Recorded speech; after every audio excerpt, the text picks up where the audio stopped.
William Wordsworth was the founder of the Romantic movement along with his friend Samuel Taylor Coleridge. While he may not seem to have lived an exciting life as the other poets, no drugs or visions of angels here, although he did get a woman pregnant during the French Revolution, he is important. He was the person who decided to define the Romantic movement and explain to people exactly what they were trying to do.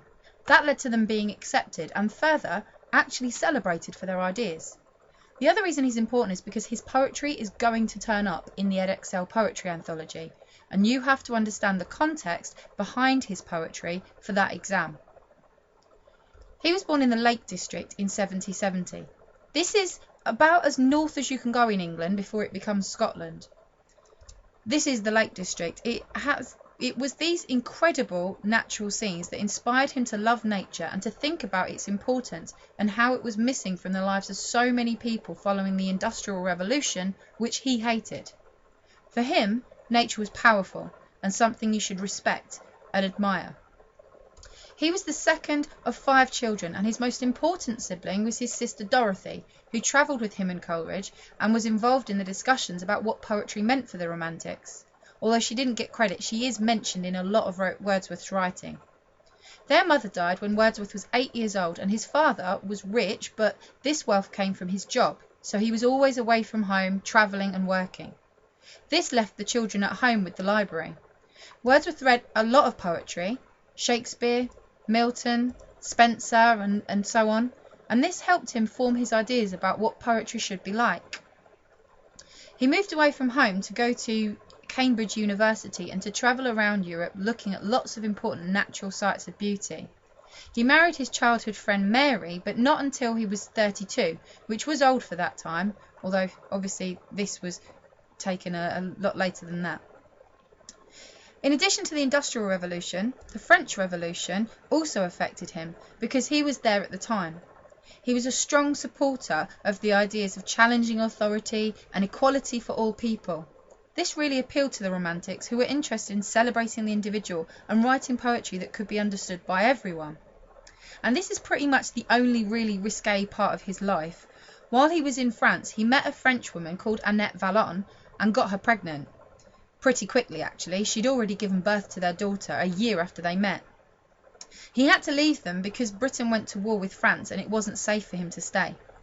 He did return years later, but only to tell her that he was going to marry someone else. His new wife, Mary, did insist that he should support both Annette and his daughter financially for the rest of their lives. Wordsworth's writing about Romanticism meant that their ideas were finally accepted, and indeed celebrated. It was so popular that he became the Poet Laureate, although not until he was in his 70s, so they did take a while to get it. A Poet Laureate is a position in Britain, and the holder is chosen by the royal family to write poetry for national events and occasions. Recently, for example, there were poems written by the Poet Laureate about William Kate's marriage, the birth of Prince George, the Olympics, and so on. So how did he do this? He founded the Romantic movement with his friend Samuel Taylor Coleridge, and they produced a collection of poetry called Lyrical Ballads. Importantly, in the second edition, Wordsworth actually wrote down an introduction, explaining what the Romantic movement was about. He said that they wanted to use the real language of men, so to write it so that people could actually understand it. Secondly, he said that poetry should be emotion recollected in tranquility. He thought that there was no point in writing poetry if it didn't evoke an emotion in the reader. It had to be an emotional experience. You should experience the emotion as a writer, then calm down before you wrote about it, and then try to recreate that emotion in your reader. One of the most important things he said was when he announced that they were trying to be experimental.